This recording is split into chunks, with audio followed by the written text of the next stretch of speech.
All right, good morning, Region 4. Morning. Good morning. Yes, look at that. That's awesome. All right, so the single clap was a failure, but the good morning was a success, right? So we're going to try new things. All right, so Chris is not here, but I'm going to start with the safety moment. Slips, trips, falls, right? We are coming into winter. Please take your time in the parking lots. And please wipe off your shoes when you come in the door. So whether it's wet inside the building and you can slip because you're walking too fast or in fancy shoes, or out in the parking lot. We've had a couple people, we've had 2 people fall on the ice in the parking lot and they've actually sustained some injuries. So that's unfortunate, and I think a lot of those, make sure we're taking our time getting in. Also, let Jane know if you've, tracked over a really, really icy spot that maybe didn't get salted or wasn't obvious. One of the things I asked Chris to do as part of his performance plan this year is for him to get up here along with Rodney and actually give examples, right? We always need to talk about safety, but I think we learn a lot more from examples, whether they're near misses or actual things that happened. Not to be morbid and not to be a downer the first thing, but I think it's important that we learn from the other mishaps that happen. I think we have a little bit more sense of awareness when we're actually telling real stories and not made up ones. So along with the safety topic, I wanted Katrina just to give a quick update on the statewide strategic safety plan. Not the plan, the program. well, Charles Myers. Okay. Whatever you want. Yeah. So as part of the whole system whole safety initiative, one of the goals is reducing crashes by a certain amount by June 30th of next year and June 30th of 2022, and it's a pretty hefty goal that they're asking for. So some of the things that the key strategies that they've identified is increasing traffic incident management plans along the corridors. And I think Region 4 has been one of the champions of that and has done an excellent job of getting TIMs along all of our major highways, and now we're working on some of our minor highways. Also, increasing 6-inch striping and safety funding for strategic initiatives. So that's what I'm going to be telling you about, is our progress and tracking that we're doing of the strategic safety initiatives. So headquarters identified $11 million annually for these strategic safety initiatives. And one of those is 6-inch striping. Another one is MASH compliant guardrail end treatments. Another is cable rail. And then the last one is rumble strips. So as part of your projects, as part of traffic projects, we're going to be tracking these things monthly. So I'm going to be asking you all to let your REs know, let your program engineers know how many miles or how many end treatments of these things you guys are actually installing on your projects each month, so that we can track that at headquarters towards our goal of reducing crashes.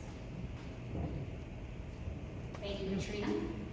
All right, so I'm going to go on to some recognitions. I'd like to say that chivalry is not dead.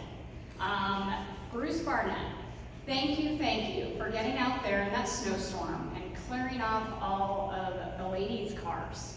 Not to be, this isn't some, sexist thing or anything, but I really appreciated it. I went out there and I thought, well, today it pays to be the RTD. He's like, nope, it paid to be a woman. Yes, yes. So thank you wherever you are, because you helped a lot of us, thank you. Round of applause.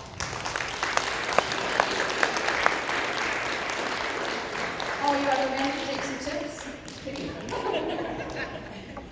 Also, Jean Longworth, thank you for always keeping our facility clear of snow. You do a good job. I know we have a team out there that also we hire and contract out, but Jean's always there to catch up all the other areas that may not get plowed by our contract. So thank you to Jean. Thank you to the maintenance crew. You guys did an awesome job. As usual, Region 4 kicked some ass in the storm event. We didn't have any major closures. We had people drive up into Region 4 for meetings. They continually note the significant difference on I-25 when they hit around State Highway 7 or 144. There is just a difference in how we maintain our roads versus, and I'm not saying anything bad about any other regions, I'm just saying Region 4 does a really, really good job of keeping up the roadway. So thank you for the proactive communication.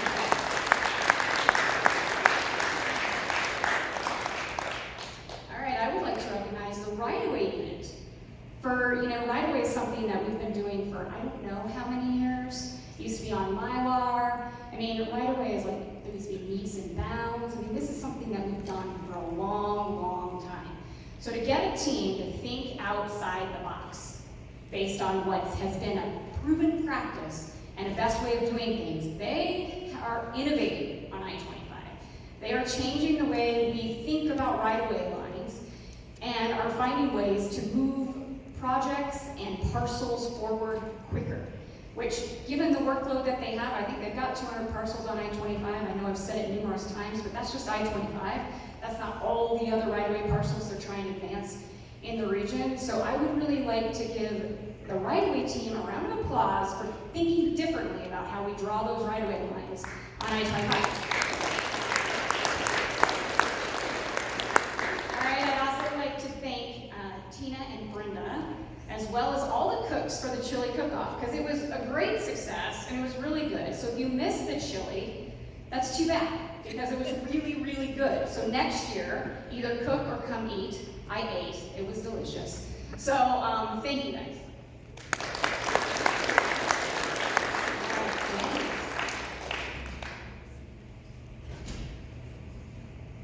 All right, good morning everybody. So this one isn't new news. This is, we did just receive the award. This is the CASM Award. It's the Colorado Association of Stormwater and Floodplain Managers. It's an award of excellence for the US 34 Big Thompson Canyon. And just wanted to hit on a couple of things real quick. I think for me, with the, thank you, Heather. I think with me, for the, a lot of times with these awards, for me, it's, yeah, the recognition for the project is always great. But for me, and especially with this project, it's just a reminder of the people, the great people that I got to work with. I mean, the key word for the Big Thompson Canyon was resiliency. And yeah, I'm proud that we have a resilient road. One of the things, some of the award criteria was enhanced public health, safety, welfare, being able to manage multiple objectives. We had over 20 stakeholders that, all with different needs, meeting problem solutions, budgets, schedules, and goals, and can the project serve as a model for other communities and other projects? So resiliency was a big thing. Two-dimensional analysis, I know Brian is hitting on that very hard. So there's a lot of things that we accomplished in that canyon. So I mean, one of the biggest things is we went from 12 miles of the canyon being completely cut off with hundreds of homes being stranded. And with that, we're pretty confident that we've been able to reduce that to less than 1.5 miles and less than 10 homes. So that's huge, and that's like resiliency. But I think with that, it's not only a resilient project, but we have a resilient team, and that's what I'm most proud of, because it just wasn't one person, it wasn't just me. I mean, pretty much, I think probably about half the people in this room was involved in one way, shape, or the other in this project. I think all the specialty units, I don't know how many task orders and budget actions we had to do. Just the sheer amount of right-of-way acquisition, the fact that I could still walk into Susan or Peter's office and not get chased out immediately, I think is a success. Because we pushed pretty hard on that. Environmental, like we had so many different changes.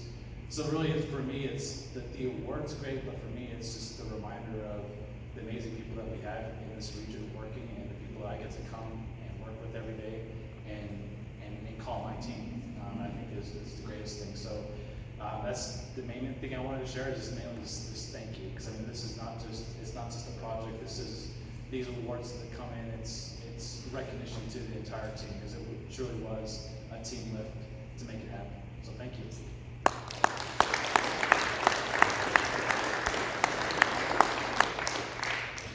So look for the new trophy in this display case. Yeah, kind of following that theme with the Big Thompson Canyon and the flood recovery. When we went into that project, we knew we were going to include a lot of resiliencies on the project, which resulted in an adverse effect to one of our resources up there. And because of that, we had to develop a mitigation for the impact. And what became of that is we developed a book. Jason Marmer, why don't you come on up here? Jason Marmer was the project manager on this.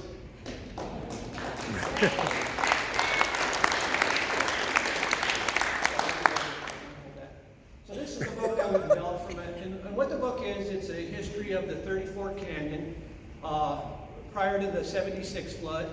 And then with the 76 flood, it's described in there what that did. And so what the book is actually, it's in honor of the victims that were killed in the 76 flood, along with the 2 that were killed in the 2013 flood. And it also is dedicated to one of our own, Scott Ellis. A lot of us had the opportunity to work with Scott over the years. He probably knew that canyon more than anybody did. He loved that canyon. He helped do the ER on that canyon and made sure we got in a good place going into the PR. So this in general as an overall book, and we're trying to get more into the regions. I got to talk to Heather about that. This is new to her. So far we have 100 of them, but they're all obligated to our regulatory requirements and some of the other things. So we presented this at our workshop last week it was, and people from all out the state, including FHWA consultants, all said this book was done so well they would like a copy of it. So we're going to try to get more copies. I know some of you folks in here have reached out to me and said you would like copies of it too. So we're going to try to accommodate all your needs and get those in for you.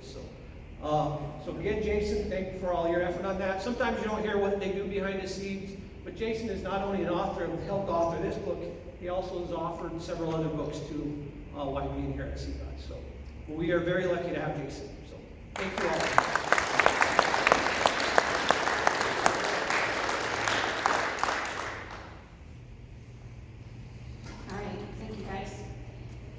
Moving on to other topics and some HQ news. Probably most of you read the article. Did everyone read the article? So just to diffuse any rumors or anything like that, obviously there were a lot of facts that were incorrect. Somebody had an axe to grind.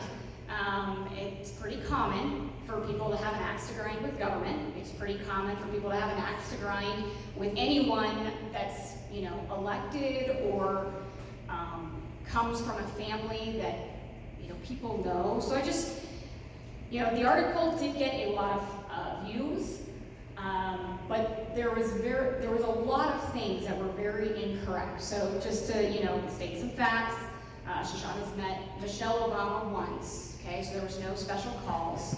I did ask her if she ever got to meet Beyonce. She never did, so she didn't get invited to those fun events at the White House. But she did meet Clinton once, and she did meet Michelle Obama, so that's pretty cool.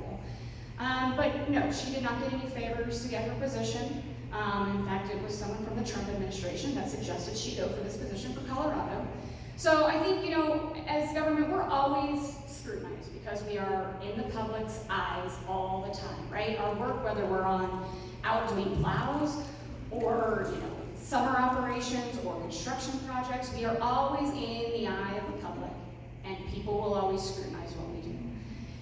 You know what? You guys just keep doing the hard work that you're doing. Stand proud. Know that you do represent the face of CDOT, each and every one of you. So your conversations, your presence, your decisions, the way you behave in a meeting, whether it's internal or publicly, it is always being watched. So I just say, take that article with a grain of salt. I know there's part 2 of 2 coming out, so it'll be interesting to see what they have to say. I don't believe that Kramer and Kiewit have 75% of the contracts.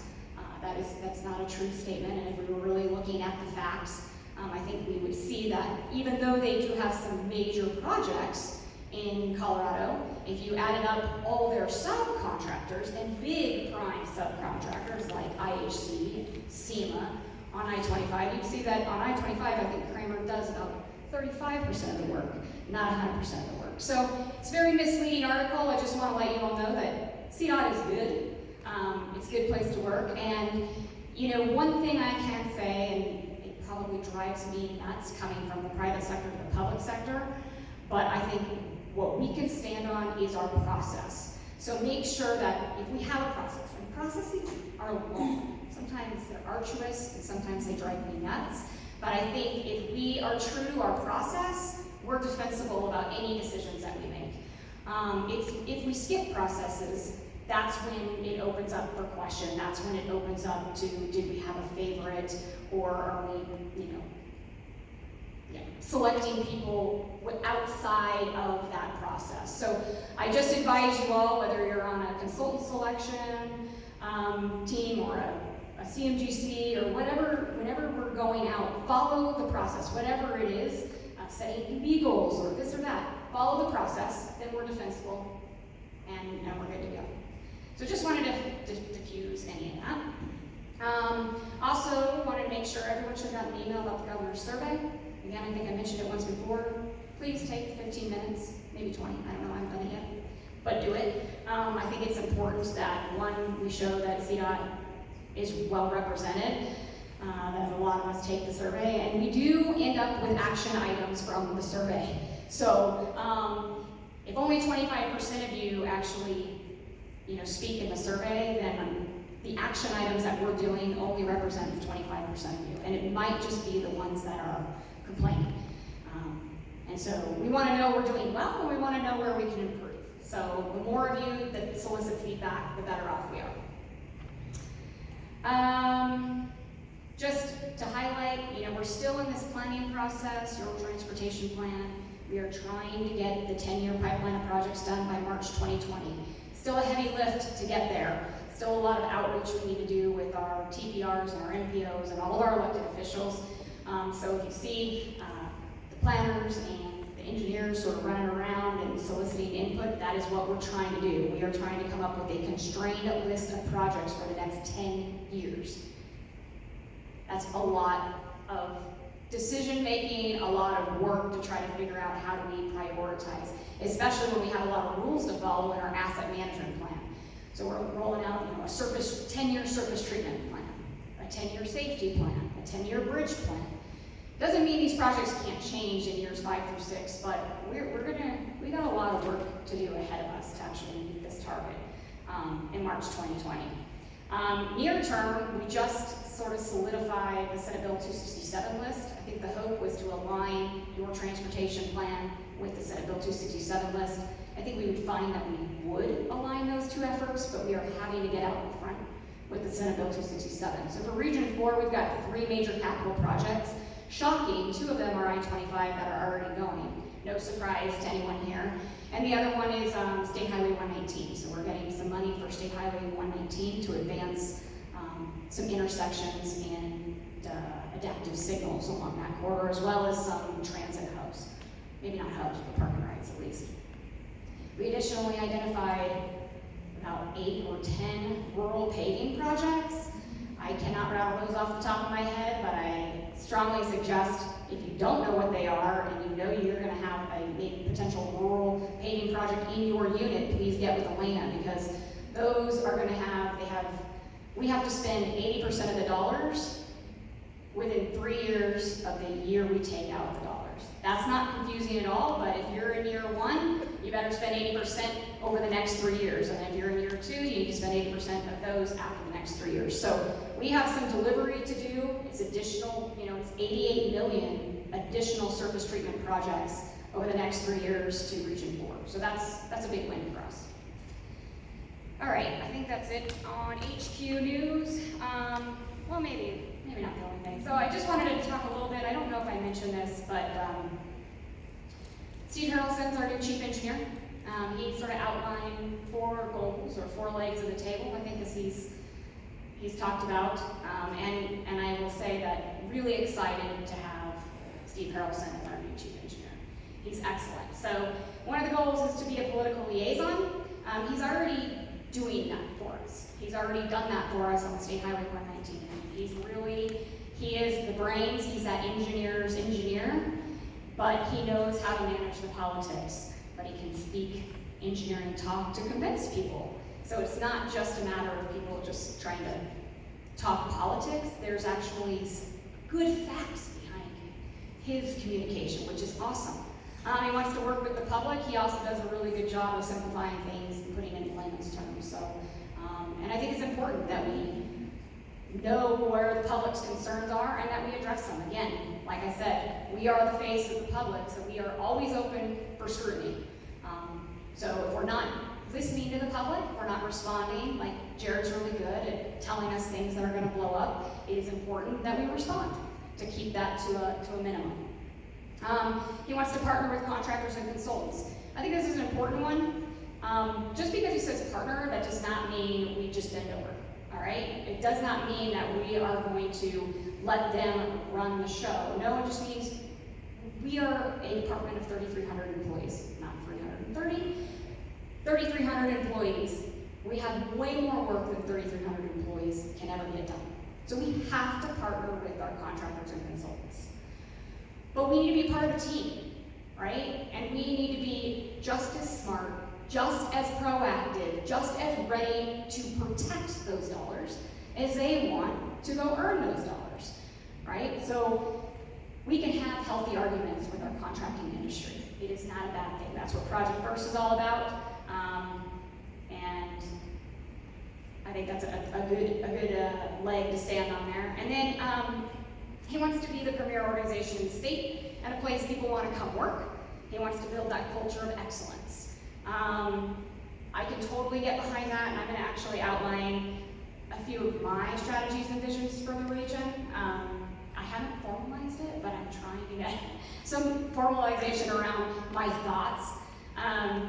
But I totally agree with him about being the culture of excellence. You know, he doesn't want this department to be, overlays and deck rehabs. He actually wants us to be, CDOT 20 years ago, they were the go-to department for questions. Now we sort of turned the table and we go to consultants to say you have expertise. No, he wants to change that, and we want to have the expertise. And I think that is a ship that's going to take a long time to turn, because we were in hiring freeze for a long time. And so we've got some gaps in our knowledge base. We've got baby boomers retiring and younger staff coming in, and there's very few people to sort of be the doers and the mentors and the trainers. Those guys are stretched thin. And so we're going to get there. And I think as long as we all have goals and strides to get there, we'll do it. So again, my strategy and vision for the region is to be that center of excellence. I want to be the center of excellence. I think Region 4 has the most dynamic program, and we have the best quality of life. I think if anyone around the state, yes, Region 3 and Region 5, if you're into the Western Slope, great places to live and work. But as far as I'm concerned, I think Region 4 has it all. Right? We've got everything from the mountains to the plains. We've got urban communities and we've got rural communities, and we are challenged. We get to taste it all. We're not Denver that just has to deal with urban corridors, right? And we're not the second biggest city, thank goodness, because I think Colorado Springs, being from Colorado Springs, being a Colorado Springs native, I can say, that city's trying, but they're always like, for being the second biggest, they don't have all the amenities that Denver has. It's a nice place to live, but it's not like Northern Colorado. So I want to be the place that, people want to come and work.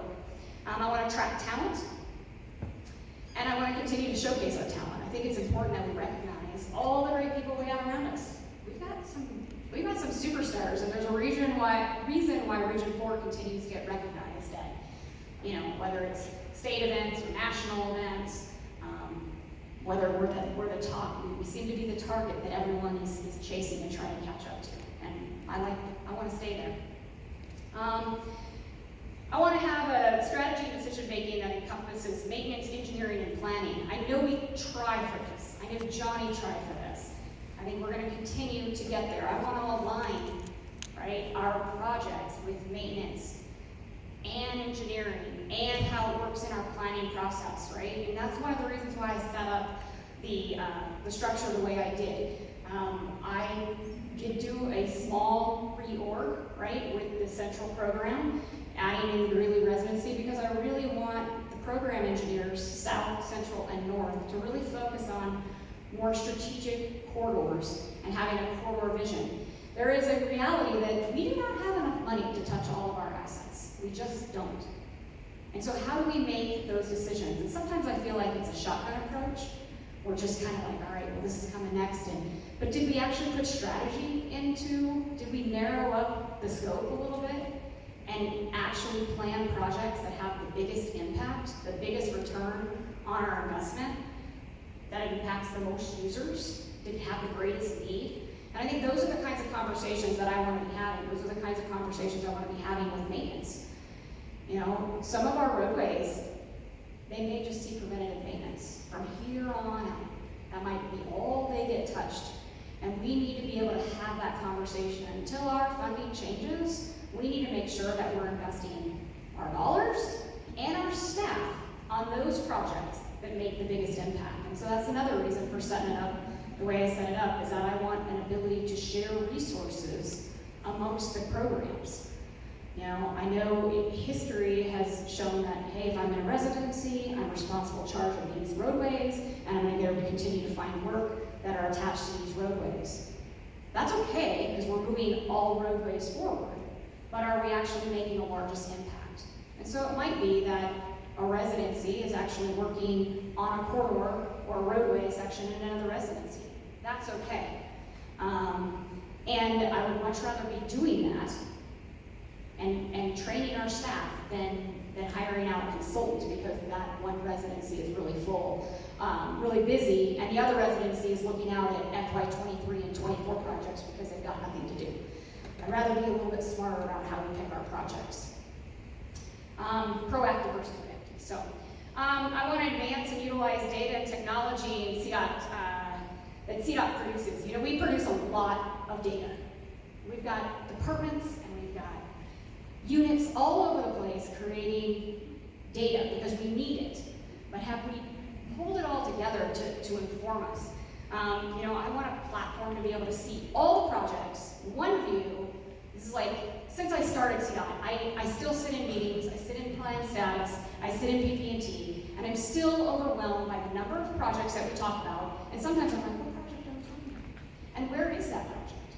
So I want to be able to see on a map where all of our projects are, align that with all of our maintenance projects, and start making more informed decisions. To that effect, I just want to talk a little bit about another award we got.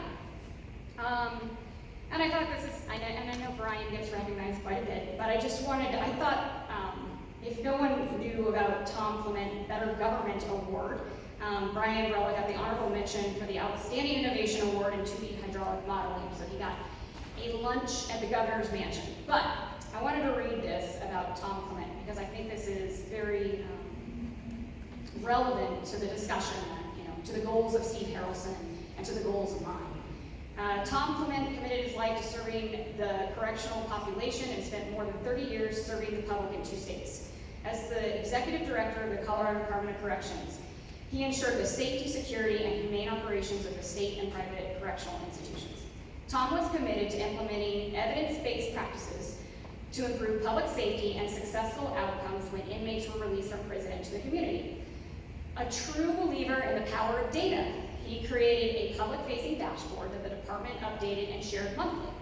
One of the greatest examples of Tom's commitment to utilizing data for positive change is his groundbreaking work analyzing the use of solitary confinement in Colorado. By allowing data to drive the conversation, Tom sparked a change that spread from Colorado across the country to reduce the use of solitary confinement and implemented practices focused on rehabilitation rather than punishment. Tom Clement fulfilled a true call to service, loved the staff, and was a pleasure to all who had the honor of working with him. So, and then just, you may recall in March 2013, Tom Clement was tragically killed during his tenure of service to the state as executive director of the Department of Corrections. So in honor of his legacy and improving state government and his love for public service, Tom Clement's Better Government Award recognizes the work of individuals and teams like Tom, enhance the performance and outcomes of state government. This prestigious award inspires teams to elevate the impact of their work and further cement Colorado's commitment to building a lasting culture of operational excellence. So I just thought that was important to read because I think it's very relevant. Yes, it's Department of Corrections, nothing that we do here in the Department of Transportation, but I think it's very applicable, and I think it speaks to the fact that, if we can organize our data, it actually can inform and tell us, and we can make much better decisions if we're doing that. So that is a goal of mine.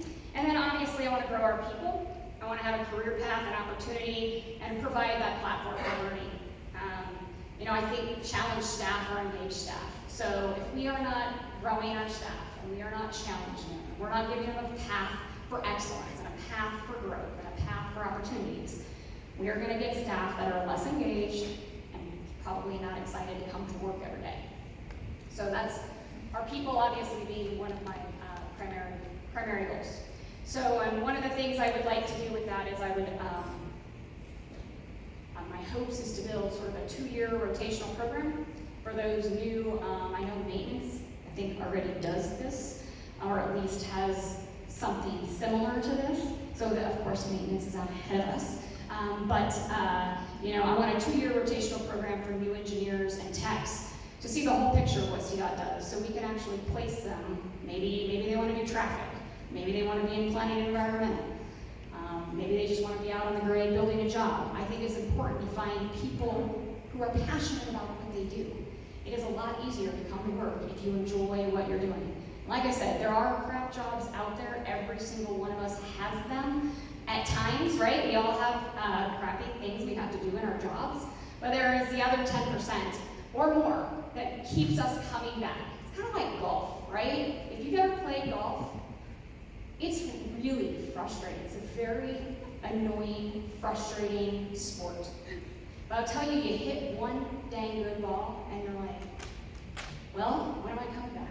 When am I going to sign up for the next tournament or the next tee time? Because it feels really good to accomplish that. It feels really good. So it's no different than work. A lot of work is just work. But every now and then you get those wins, and I think it's the people that we work with, right? It's the community, it's learning what others do that keeps it exciting. So with that, I guess I laid out, I want to do it a little more formal, but that's sort of my vision, where I'm headed, why I sort of organized the program areas the way I did. And so with that, I just want to recognize, and I see James as our new North Program Engineer. So we're going to move on to new hires. So James Usher is our new North Program Engineer. I think you all are aware of that. And Rich Christie is our new Central Program Engineer. He's not here.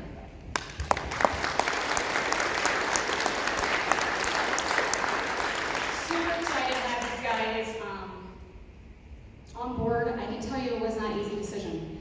It's great when you have a handful, and literally a handful of candidates that all could do the job.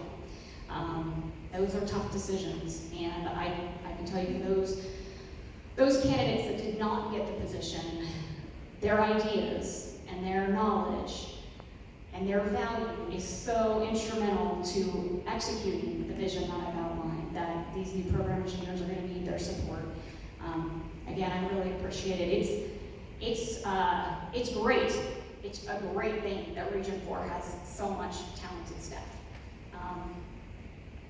Wasn't great, the decisions are really hard, but it is great that we have such good staff. I'd also like to note that with the 2 new hiring of program engineers, we now have 2 resident engineer positions opening up. So James is going to be backfilling his position in the North program. I think potentially might go out by the end of the week if we can get it moving. Otherwise, it'll probably be first thing next week. As well as Rich Christie will be opening up, and James' announcement will run for about a week. Rich Christie's going to open up the design R&D position, and it'll go open competitive for about 2 weeks.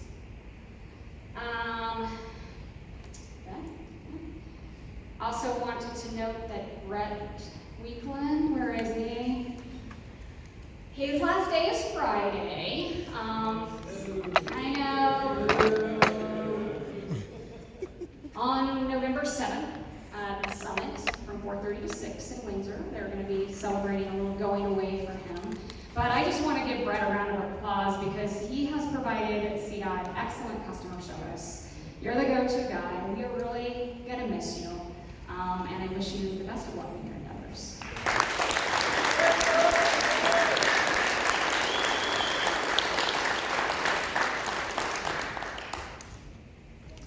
Hi, everyone.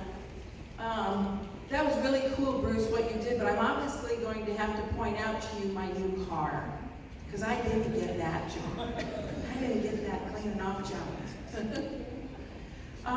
By a show of hands, can I please see how many people have taken a turn serving at the front desk as our face of greeting people? And for those who cannot see the back of the room, it was pretty much everybody.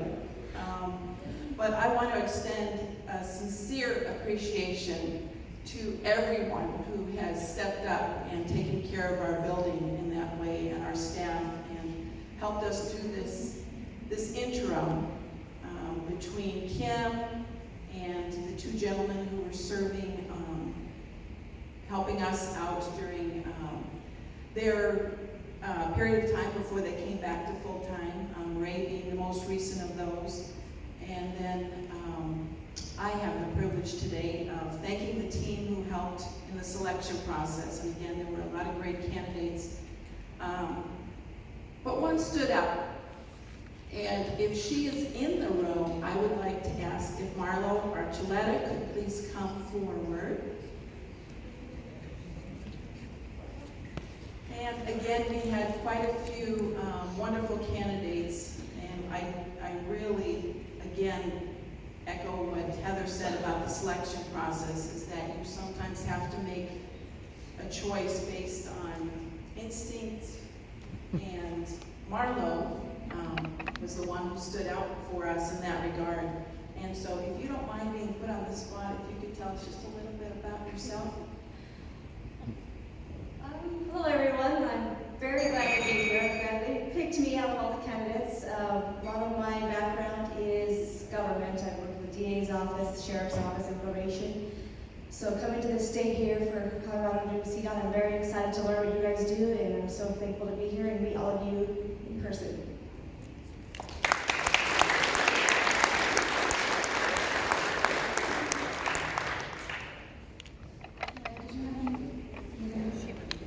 Okay, come on.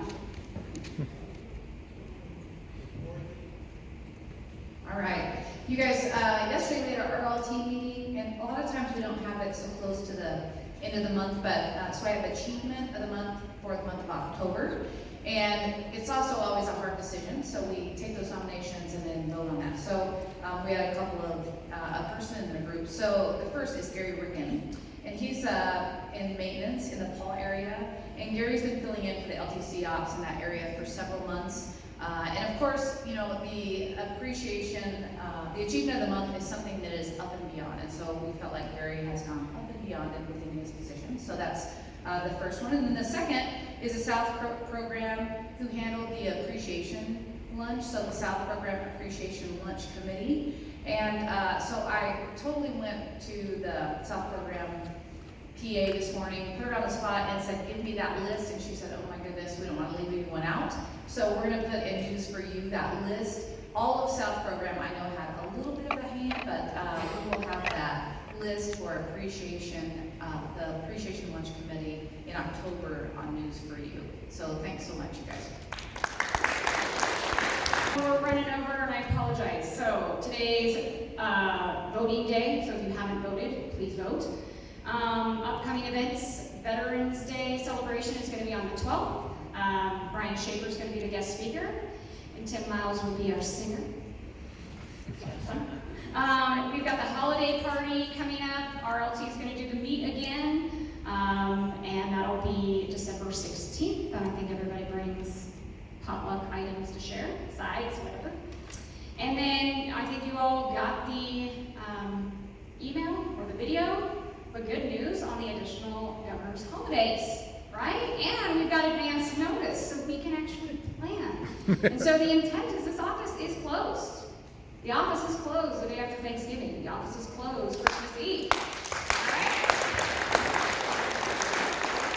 And we get an early release on New Year's Eve. So with that, everybody have a good Tuesday. Oh, Wait, did I miss somebody? Did I miss any other new hires? I think I did, didn't it? Your Honor? A couple more new hires. I did see some new faces.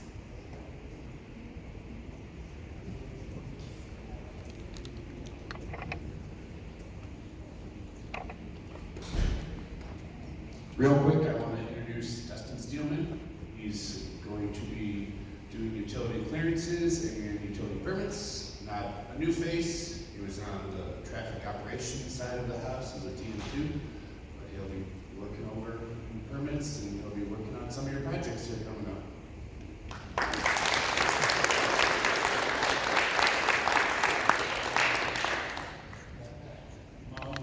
Last week was the right-of-way managers meeting or attending it, and Tom Bovee was doing a presentation on e-signatures and how powerful some of that can be with some of the documents and stuff. We have something in our house here that was talked about by Tom Bovee very heavily and was basically told that, again, Region 4 is at the forefront of things. And Trina Evans, if you could come up for a minute. She put together a document that we use quite often for excess parcels and stuff that she has pretty much automated how it gets delivered, signed, everything else. She was talking very heavily at the right-of-way managers meeting about renovations, how she's helped us do this with legal descriptions.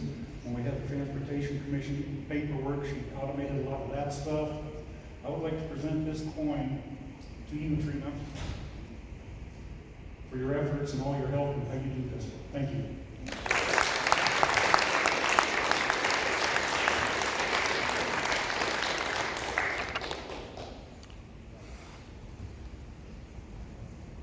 Hi, we have a Colorado State Patrol, and I just wanted to introduce our new admin, Juliana Ramirez.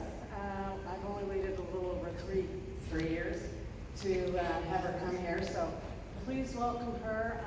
She'll be walking around with me, and so much fun. Juliana? So yes, I'm very happy to be here. I've also been with the District Attorney's Office for the last 5 years, so I'm just very happy to be here with the State Patrol. We're so excited.